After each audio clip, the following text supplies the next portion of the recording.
লাইফের ব্যস্ততা কাটিয়ে হাতে থাকা মাত্র একদিনের ছুটিতে ঘুরতে যেতে তো সবারই ইচ্ছে হয়, আর সেটাও যদি হয় কলকাতা থেকে মাত্র 3 ঘন্টার ডিস্টেন্সে। সেই সব কিছু চিন্তা করতে করতে সকাল সকাল আমরা বেরিয়ে পড়লাম সাঁতরাগাছির উদ্দেশ্যে। খরচ অবশ্যই বলছি, সেটার জন্য তো পুরো ভিডিওটা তোমাদের দেখতে হবে। সাঁতরাগাছি স্টেশন থেকে সকাল 8টায় ট্রেন ধরে আমরা পৌঁছালাম 11টায় বিষ্ণুপুর স্টেশনে। তারপর স্টেশনের বাইরে থেকে অটো রিজার্ভ করে আমরা চলে গেলাম বনলতা রিসর্টের উদ্দেশ্যে। এখান থেকেই লাঞ্চ সেরে আমরা আমাদের জার্নি স্টার্ট করব। এই রিসর্টও বেশ সুন্দর, কিন্তু এইবার আমরা এই রিসর্টে থাকছি না। চারপাশটা একটু ভালো করে ঘুরে আমরা লাঞ্চ করে বেরিয়ে পড়বো আমাদের ডেস্টিনেশনের উদ্দেশ্যে। শালপাতার মধ্যে করকনাথ চিকেন, প্লেন রাইস আর আলু ভর্তা খেয়ে আমরা এখান থেকে বেরিয়ে যাব আমাদের ডেস্টিনেশনের উদ্দেশ্যে। যেই অটো করে আমরা এখানে এসেছিলাম সেই অটো করেই আমরা চলে যাব সোনার বাংলা জয়পুর ফরেস্ট। যাওয়ার পথে দুই সাইডের বড় বড় গাছ এবং ঘন জঙ্গল। দেখতে দেখতে কখন ডেস্টিনেশনে পৌঁছে গেলাম বুঝতেই পারলাম। রাস্তাটাও বেশ সুন্দর এবং আকর্ষণীয়। স্কুটি বা বাইকে করে যারা আসার প্ল্যান করছো তাদের জন্য স্পেশালি এই রাস্তাটার এক্সপিরিয়েন্স অনেকটাই সুন্দর হবে। এবার আমরা এই রাস্তা থেকে টার্ন নিয়ে একটা সরু রাস্তা জঙ্গলের ভেতর দিয়ে রিসর্টের দিকে যাচ্ছিলাম, এবং তার সাথে সাথে আমরা কিছু এরকম ভিউ পেয়েছিলাম যেটা আমাদের মাইন্ড রিল্যাক্সেশনের জন্য এনাফ। লাল মাটির রাস্তা, পুকুর, গাছ,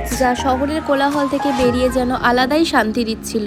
এরপর সেই রাস্তা ধরে আমরা এসে পৌঁছালাম ফাইনালি আমাদের রিসর্টে। পৌঁছানোর পর ডকুমেন্ট সাবমিট করতে করতে আমাদের কাছে চলে আসলো ওয়েলকাম ড্রিঙ্ক। রিসেপশনটাও ছিল অত্যন্ত সাজানো এবং পরিষ্কার পরিচ্ছন্ন।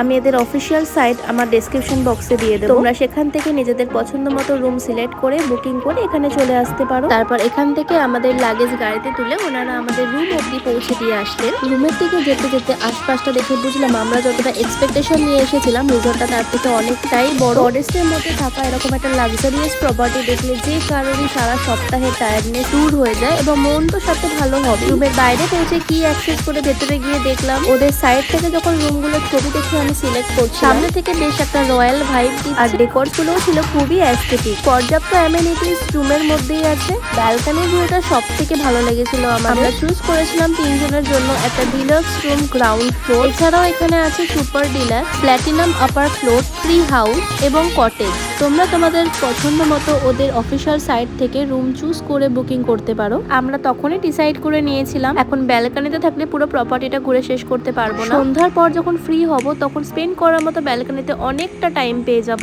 হাতে আমাদের একটাই দিন, তাই বেশি টাইম ওয়েস্ট না করে তাড়াতাড়ি আমরা ফ্রেশ হয়ে রেডি হয়ে নিলাম, যাতে পুরো রিসর্টটা আমরা খুব ভালোভাবে এক্সপ্লোর করতে পারি। সবার প্রথমেই আমরা চলে গেলাম পুলের দিকে। চারপাশের এই বড় বড় গাছ, ঘন জঙ্গল এবং মাঝখানে এই ইনফিনিটি পুল। ওয়েদার হালকা গরম হালকা ঠান্ডা থাকার জন্য বেশি অসুবিধা আমাদের হয়নি। হ্যাঁ, তবে পুলটা একটু ঠান্ডা ছিল বটেই। পুলে অনেকটা সময় কাটানোর পর আমরা আবার আমাদের রুমে ব্যাক করে একটু